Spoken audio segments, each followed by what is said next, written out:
Good evening students. SM physics channel में आपका स्वागत है। प्रक्षेप गति वाले अध्याय से मैं अगला इंपॉर्टेंट क्वेश्चन लेके आया हूँ। मैंने बताया था इसमें दो प्रश्न हैं जो क्षैतिज प्रक्षेप गति की दो स्थितियां हैं, एक पृथ्वी तल से, एक है किसी ऊंचाई से। फिर उसी के दो प्रश्न हैं, ऊर्ध्वाधर ऊंचाई उड्डयन काल, और एक है क्षैतिज परास।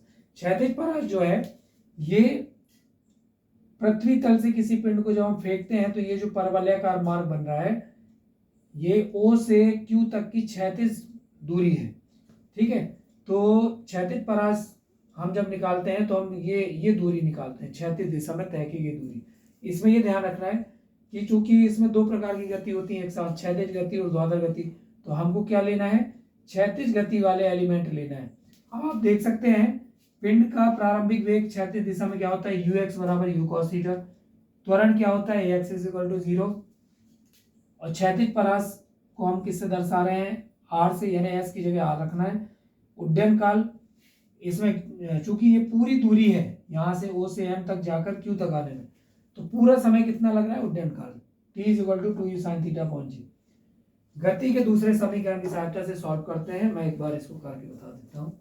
गति का दूसरा समीकरण याद होगा आपको, s is equal to u t plus half a t square, तो x के रूप में बनाएंगे तो u x t plus 1/2 x t square. Value रख देंगे, s का मान कितना हो जाएगा r, यू एक्स का मान u cos थीटा, t का वैल्यू कितना लिखा उड्डयन काल 2u sin theta upon g plus 1/2 ax का वैल्यू 0, तो ये पूरा 0 हो जाएगा। बचेगा r is equal to u square 2 sin theta into cos theta upon g. लेकिन आपको मालूम होगा कि जब 2 sin theta into cos theta आता है तो यहाँ एक फॉर्मूला होता है त्रिकोणमिति का, sin 2 थीटा।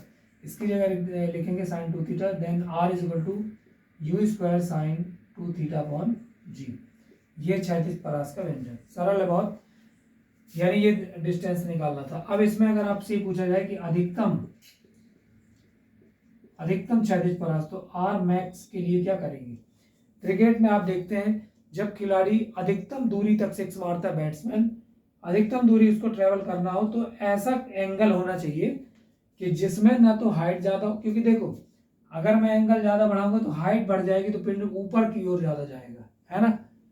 और अगर हम हाइट कम करें तो ये ऐसा बनेगा कि बहुत जल्दी नीचे गिर जाएगा, अर्थात फ्लैट जाएगा सिक्स, बाउंड्री में कैच भी हो सकता है। तो ऐसा एंगल हो कि पिंड जो है वो दूरी भी ज्यादा ट्रेवल करे और हाइट भी रहे। तो वो कोण कौन सा है, बीच का कोण है। ये बीच वाला कोण मतलब 90 का आधा यानी 45 अंश। तो बीचों बीच से जब कोई पिंड जाता है 45 अंश के कोण से, तो वो अधिकतम क्षैतिज परास तय करता है। तो हम यहाँ लिखेंगे थीटा का वैल्यू क्या रखेंगे, थीटा इज इक्वल टू 45, क्योंकि 2 गुणित 45 क्या हो जाएगा, साइन 90, साइन 90 का वैल्यू 1, तो यू स्क्वायर साइन 2 गुणित 45 बटे g, r max is equal to u square upon g, क्योंकि साइन 90 बराबर होता है 1। तो ये आ गया अधिकतम क्षैतिज परास। ठीक है, तो इस प्रकार से प्रक्षेप गति वाला जो टॉपिक है वो ये अध्याय है। समतल में गति, इसका दो भाग था, एक है सदिश और एक है क्षैतिज प्रक्षेप गति। इसके मैंने पांचों व्यंजक बता दिए हैं।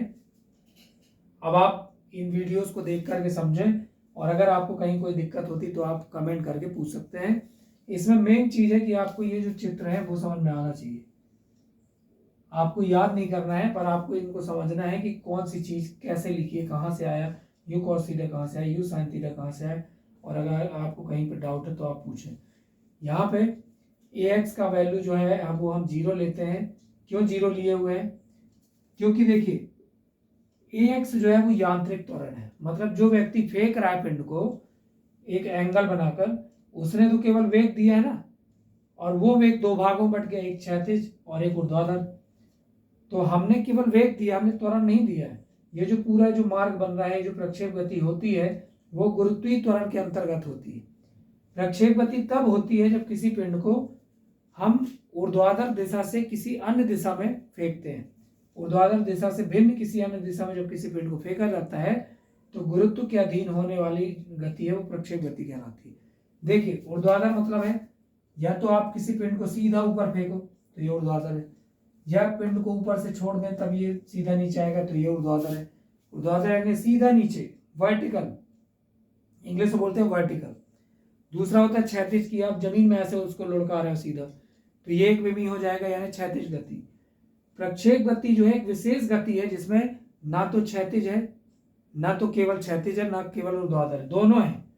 तो क्षैतिज गति ऊर्ध्वाधर गति दोनों का जो मिक्स है, जो कॉम्बिनेशन है, वो है प्रक्षेप गति। यानी आपने अगर हल्का सा भी एंगल बना दिया तो वो बन जाएगा प्रक्षेप गति। ठीक है, तो इसमें दोनों प्रकार की गति होती है। तो चूंकि यहाँ पे त्वरण